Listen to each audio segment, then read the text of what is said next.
నమస్కారం. బంగారం వెండి ధరలు కనుక పరిశీలించినట్లయితే ఈరోజు భారీగా షాక్ ఇచ్చాయి. బంగారం వెండి ప్లాటినం 3 పెరిగాయి. నాకు బంగారం వెండి ప్లాటినం బిజినెస్ లేవు, నేను కొన్ని దాచలేదు, కాబట్టి అది రేటు పెరిగితే నాకు ఆనందమేమి కాదు, ఉన్న విషయాన్ని చెప్తాను, ఓకేనా? సో చెప్పడం కొంచెం సరదాగా చెప్తాను, అంతకుమించి ఏమీ లేదు. కింద కొంతమంది కామెంట్లు చూస్తే నవ్వు వచ్చింది అన్నమాట. అందుకని సరే, 3760 రూపాయలు పెరిగింది 24 క్యారెట్ గోల్డ్ 10 గ్రాములు. 1,46,670 రూపాయలుగా ఉంది.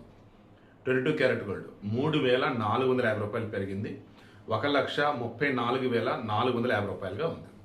ఇక 18 క్యారెట్ గోల్డ్ 2,820 రూపాయలు పెరిగింది 1,10,10 రూపాయలుగా ఉంది 18 క్యారెట్ గోల్డ్ 10 గ్రాములు. ఇక సిల్వర్ వచ్చేసి ఇది 10,000 రూపాయలు పెరిగిందండి. దెన్ 2,60,000 రూపాయలుగా ఉంది సిల్వర్ వచ్చి. వెండి ప్లాటినం ఇది సూచించలే నేను 4,110 రూపాయలు భారీగా పెరిగింది అసలు ఇదైతే. సో అప్రాక్సిమేట్లీ 9% ఆర్ 8.5% పెరిగింది. సో ప్లాటినం 10 గ్రాములు ఎంత ఉంది? 59,610 రూపాయలు ఉంది. ఇవి బంగారం వెండి ప్లాటినం ధరలు. మన అన్నా కదా బంగారం చాలా పడింది, డబ్బులు కొనిపెట్టుకొని ఖచ్చితంగా పెరిగిద్దండి అని. హ్యాపీగా కొనుక్కుని ఉంటే లక్కీ.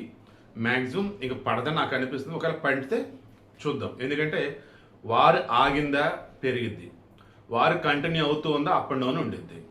వారు కంటిన్యూ అవుతూ ఉన్నా కానీ మనకి ఏ లోటు లేకుండా ఆల్రెడీ మన మోడీ చూస్తున్నారు, ట్రంప్ వచ్చేసి యుద్ధం ఆపాలని చూస్తున్నాడు, ఇరాన్ వచ్చి కూడా వాళ్ళకి ఓపిక లేక సర్లే ఆపుదాంలే బట్ మా కండిషన్స్ ఇవ్వరా అని చెప్తున్నాడు. ఈరోజు మార్కెట్ కూడా ఫుల్ పాజిటివ్లో ఉంది. సో అన్ని చెక్ చేస్తున్నప్పుడు మ్యాక్సిమం మరలా పెరగొచ్చని అనిపిస్తుంది బంగారం అయితే.